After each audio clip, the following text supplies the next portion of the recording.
base for accessories.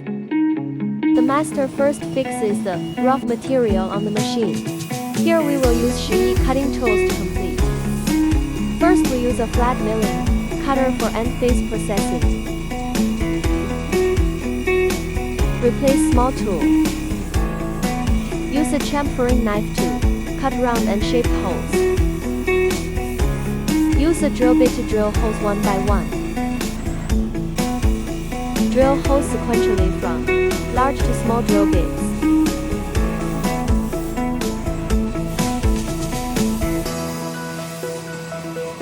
Processing threads using a thread milling cutter. Process another small hole again. Continue to refine the details. Perfect the details inside special shaped holes. Flip and continue drilling side holes. Finally perfect the details and it is done.